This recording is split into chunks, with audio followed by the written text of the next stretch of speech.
I'm wishing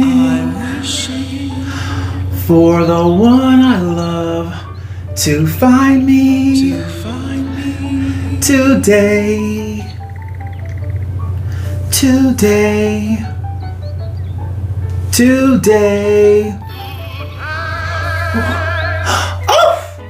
Oh, how rude. It's not polite to scare a poor girl like that. How long have you been there?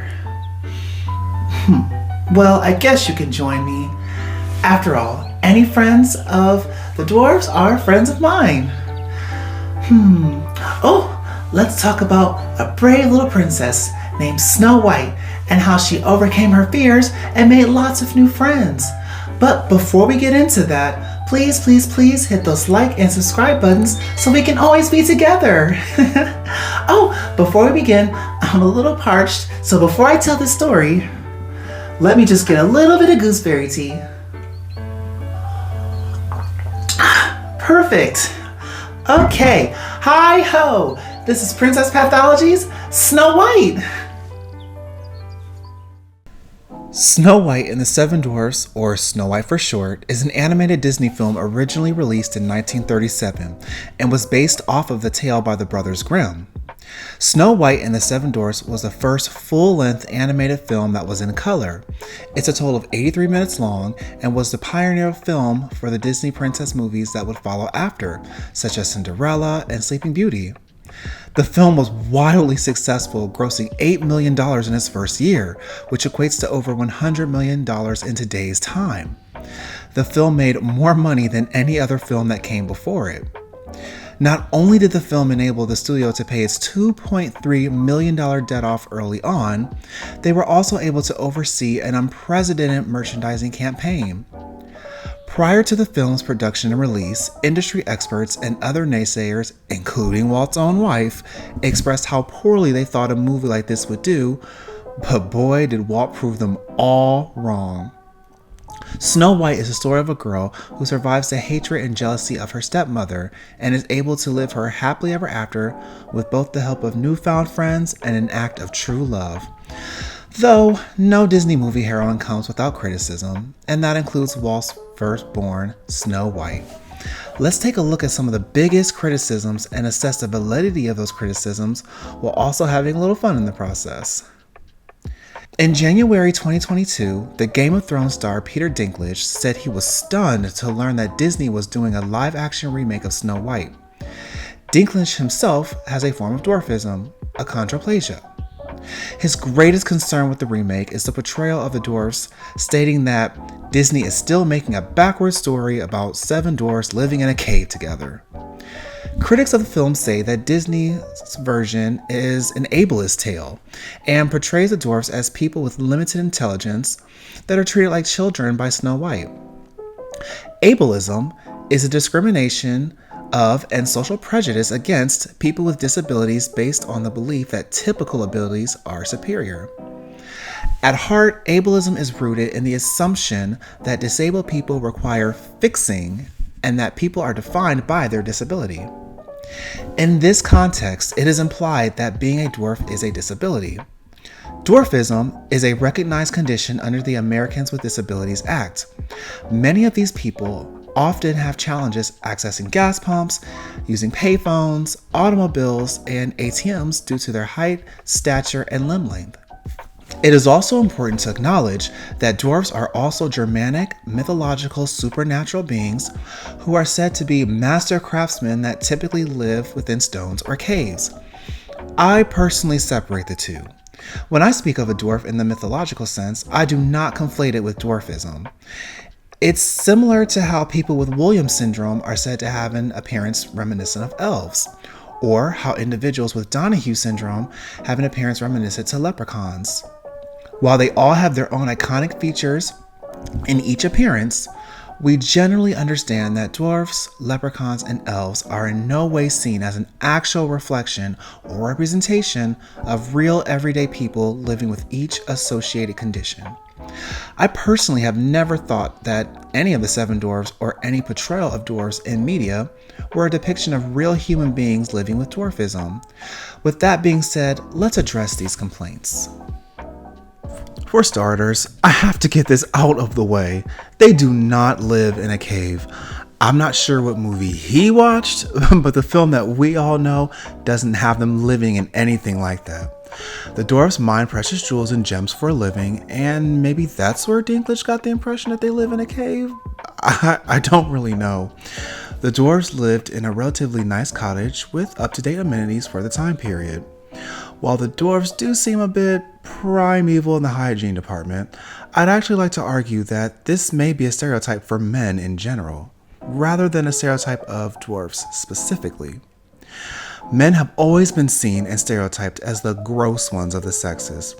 It's said that we don't bathe as often as we should, we don't wash our hands, we don't clean our living space, we can't cook, and we just focus on work and a career all day. I mean, think about it. They're all males living in what essentially is a bachelor's pad. So while this contrast between the princess and the dwarfs definitely does reinforce traditional gender stereotypes and roles, I personally do not believe any of it is attributed to them being dwarves specifically. Remember, girls, everything will be all right with just a smile and a song. It doesn't matter if, your mother absolutely hates you because you're prettier than her, or if a grown man wants to murder you in the forest for the sake of ripping your heart out, or if an old lady is out to poison you to ensure you that you aren't the prettiest living person, or if a bunch of grown men want to gather around your lifeless body to appreciate you. No matter what, a smile and a song will always get you through. So, are the dwarfs treated like children by Snow White? It's understandable that Snow White initially thought children lived in the cottage, even though the house had several German beer steins lying around. I mentioned earlier that part of ableism is feeling the need to fix someone with a perceived disability. Critics feel that Snow White mothering them was unnecessary and that they did not need her advice or instruction. She does have moments in the film where she tries to correct their way of living in an authoritative manner. Keep in mind, Snow White is only 14 years old and yet makes several attempts to direct adult men as if they were children who needed training. One example is when our princess withheld dinner she cooked until the dwarfs washed their hands and cleaned up. In this scene, the dwarfs had just made an agreement with Snow White to let her stay since she offered to cook, bake, and clean for them in order to earn her keep. Even though Snow White just promised to feed them as part of the bargain, she shames each one of them into revealing their dirty hands and then proceeds to withhold the food she promised to serve until they completed her demands.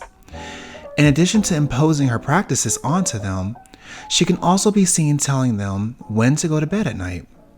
Not only that, but the following morning she sees each one off individually with a kiss on the forehead, as if they were grade school children heading off to school. So, to be totally honest, yes, Snow White does treat these grown men as if they're children who need tutelage and guidance from a more advanced and capable individual. Okay, so let's talk briefly about whether or not they have limited intelligence. Let's start by the fact that they're all named pretty oddly. Each one is based on a primary characteristic or quirk of that particular character. We have Doc, Sneezy, Happy, Sleepy, Grumpy, Bashful, and of course Dopey. Now, most people cannot help the name they were given at birth. However, when your name is literally your entire identity and that identity is based off a single quirk that represents the entire being, we're not really off to a great start. I think the claims of their limited intelligence may mostly come from the simplicity of the way they live their lives.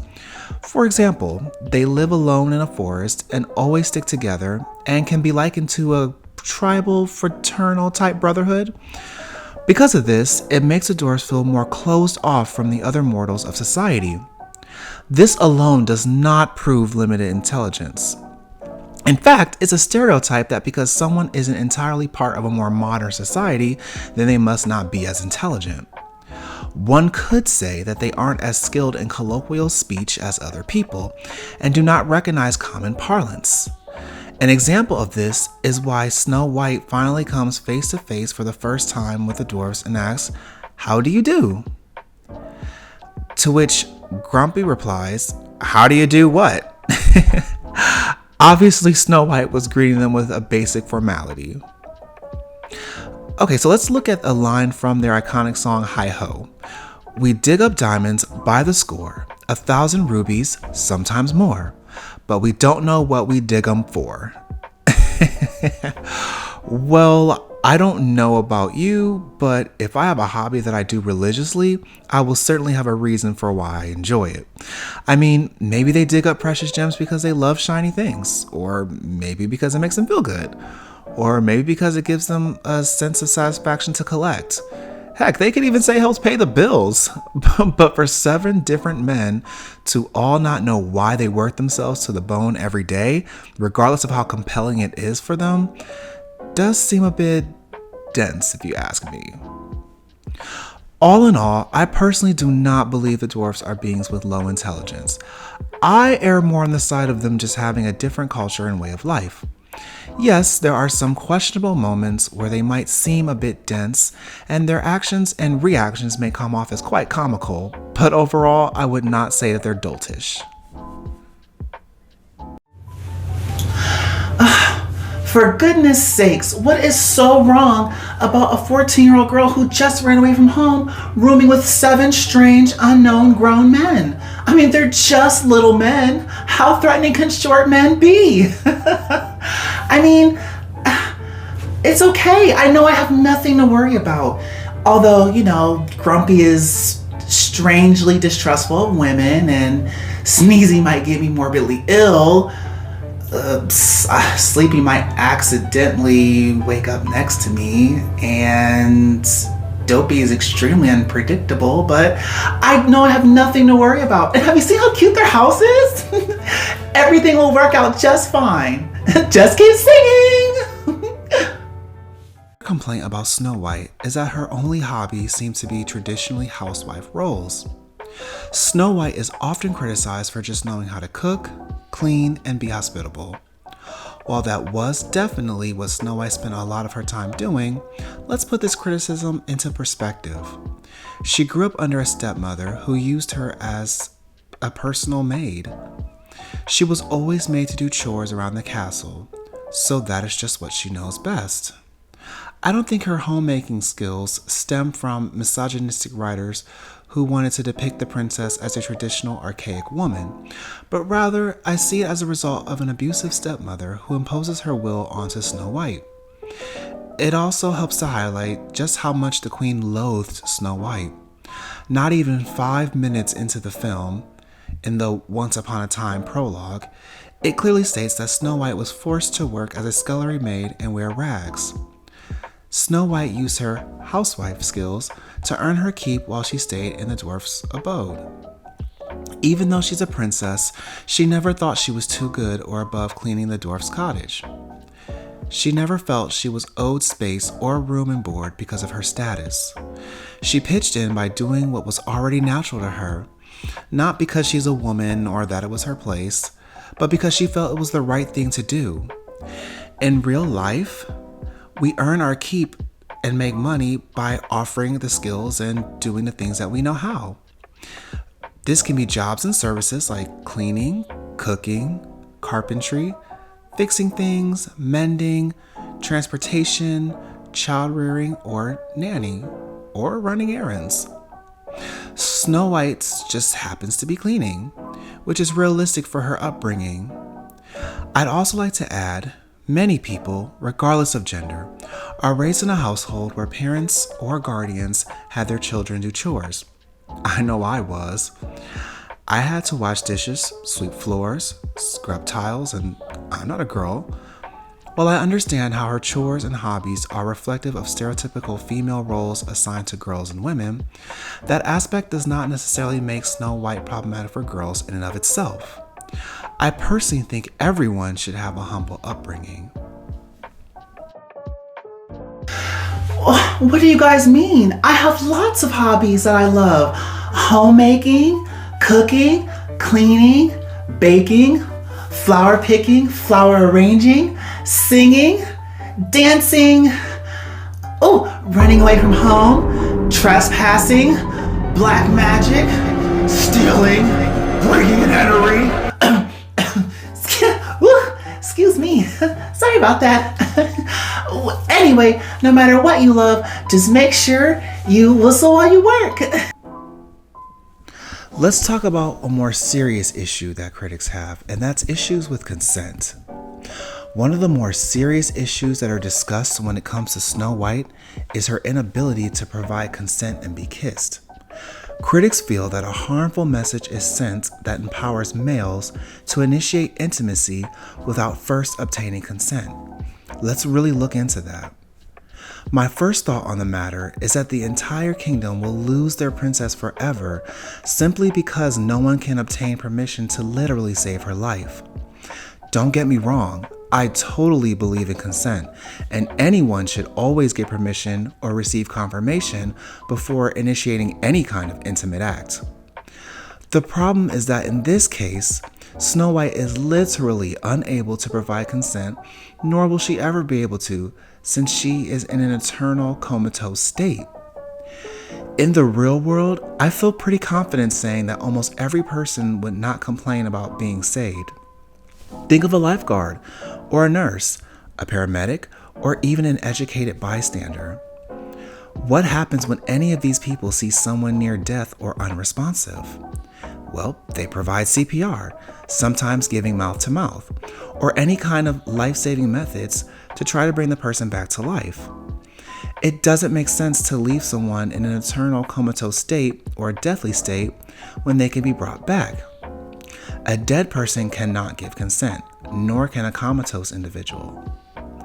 People may rebuttal by saying that they could have asked Snow White's legal guardian for permission. Well, sorry. The problem with that is that the queen wanted her dead at all costs, so she would not be the best person to seek permission from. Me personally, I'd be okay with waking up to someone that I found attractive and then also finding out that that person just saved my life, especially if it's someone that I love. Except the prince never knew that a kiss would bring his love back to life. Yeah, that's right. Throughout the entire film, he never knew anything about the spell, the poison apple, the cure to wake her, nothing. So yeah, he literally came to pay his respects to her at the end of the film and decided he was just going to kiss her on the lips. Not cool.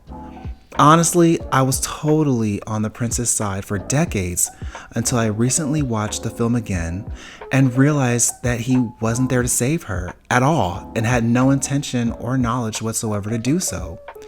He simply appeared at her casket and mourned her death. Disney, that is honestly a major fail. I'll honestly have to agree with the critics on this one. I cannot defend the idea of acting out any form of intimacy on someone who is not even your official partner, especially when it was not even in the name of saving their life. They weren't married, they weren't engaged, they weren't even dating. At best, they just flirted with one another for all of maybe 3 or 4 minutes. Lastly on this catastrophe, I want to talk about how Snow White is obviously in love with the prince and melts over just the thought of him several times throughout the film and wants to eventually marry him. However, the prince was never truly aware of Snow White's feelings or how deep they went. And that is what also makes the situation questionable for me. I wish there was a scene where they were both able to clearly establish and profess their full feelings for one another, rather than them just flirting for a bit in only one scene at the beginning of the film.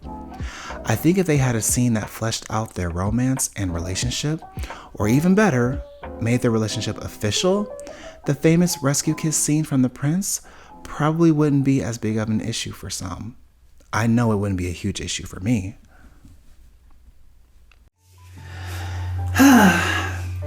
You know what, everyone?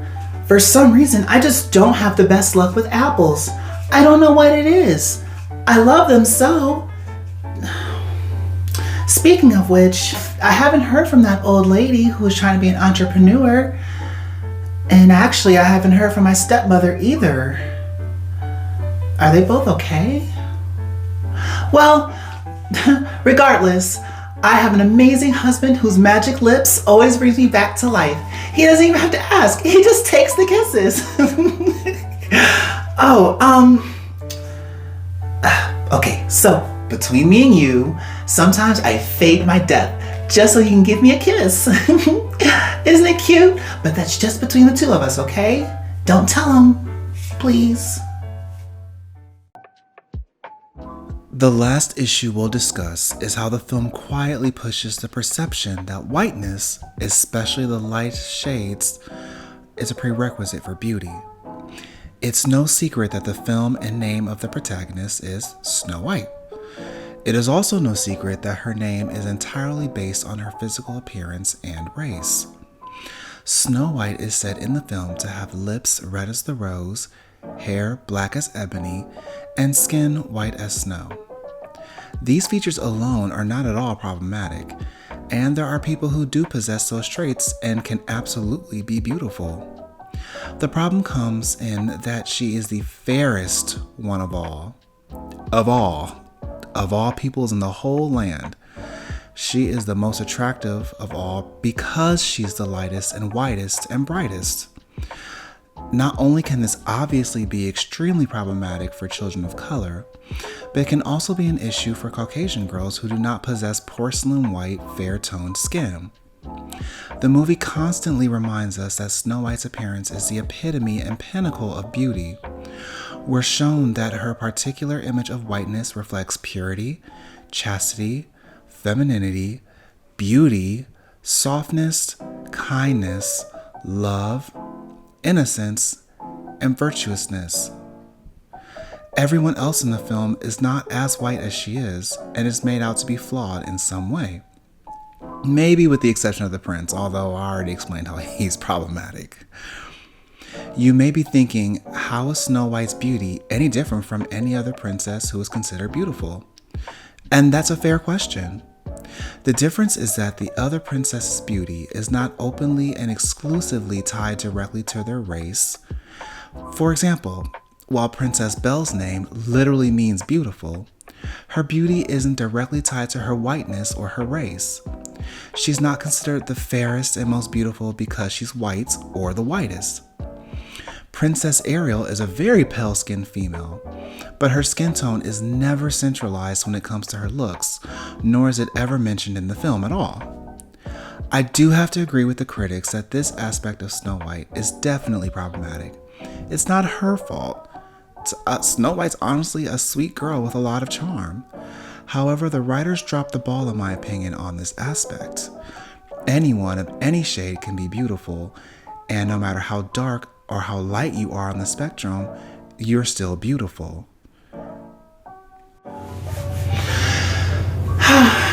You know, it's really scary and sad that a lot of people hate me just for the way I look. I can't control how beautiful people see me. I don't even think about my own looks that much. And actually, I can't really help that, I'm the whitest white girl in a kingdom of only 3 people. I can't help that I'm the fairest and the prettiest. I'm just so white and beautiful. You can't judge me for that. But you know what? After nearly dying twice, I got this. You like it? It's Grumpy's pickaxe. He gave it to me. It was shortly after the time that I put his name on the pie, and he forgave me and we were best friends, and he told me to always look after myself. So now, if someone tries to rip my heart out, I'll take their eyeballs out. Isn't it great? We gotta protect ourselves, girls, right? Seriously, I'm gonna remove someone's eyeballs out. Like, I'm not even playing. I'm about to hurt somebody if they try to come after me. Don't mess with this white girl. In closing, obviously, Snow White is far from a perfect movie, especially since it was the first one of its kind ever created, and back in the 30s at that. Even though this media is currently like 85 years old, it's still important to analyze it as needed, especially since it is in a line of movies that continues to get re-released after so many years pass by and continues to be enjoyed by many. This analysis isn't the end-all be-all, and there are, of course, many other topics in the film that could be discussed. Feel free to tell me in the comment section about any other points you feel should be touched on. I think Snow White and the Seven Dwarfs has a lot of charm, and to this day, I still find myself smiling and laughing during the film. Snow White herself is obviously the hopeless romantic type, and I'm sure she was very relatable to many romantics out there. For me, she exemplified a childlike innocence that I had when I was a child. While I don't think I could effectively talk to animals, I did enjoy being around them in nature. Despite what Snow White went through with her mother, which was totally horrible, she stayed positive and did what she could to survive, even if some of her decisions were extremely risky gambles. Speaking of risky gambles, I mentioned earlier that Snow White is going to get its own live-action version. While I personally do not have a very high opinion of those, let's at least hope that if the prince saves Snow White by the same means, please let him be well informed of what he is doing so he can actually know that his actions are life-saving. I'd also like to see their relationship fleshed out more in the film. With a few tweaks, Snow White and the Seven Dwarfs can still continue to be enjoyed for years to come. And that, my friends, is Snow White's Princess Pathology. I hope you enjoyed.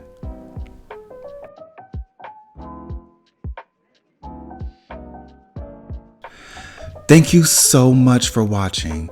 If you enjoyed this video, then please share it. Don't forget to leave a comment. It's quite a long process to make a video like this, but it was so much fun. I got so much positive feedback on my Cinderella installment, and it encouraged me to keep going with the series. Thank you to all of you who supported the work with comments, likes, and subscriptions. It means more to me than you will ever know. Back then, I just had a concept in my mind that I wanted to execute, and I did it, even if it would mean that people wouldn't watch it. At least I could say that I went for it, and I'm so glad that I did. As mentioned before, I plan on making Princess Pathologies a full series, but it takes time to make this kind of video, and a lot goes into it behind the scenes, especially since I have stepped up production quality since the last Pathology video. I wanted to take the series in a slightly different direction with this one. While the core and heart of the series is completely intact, I wanted to not only defend the princess in question, but this time also make an equal effort to acknowledge any negative criticisms that do have merit. If you loved what you saw and would like to support me beyond YouTube, you can always donate to my PayPal in the description box below. Thank you so much for supporting my series. This is JoJo, signing out. Ba-dum-bum-bum-bum-bum. Ba-dum-bum-bum-bum-bum-bum-bum-bum-bum. Ba-dum-bum-bum-bum-bum. Ba-dum-bum-bum-bum-bum-bum-bum-bum-bum-bum. Ba-dum-bum-bum-bum-bum. Okay, bye for real, guys. Bye.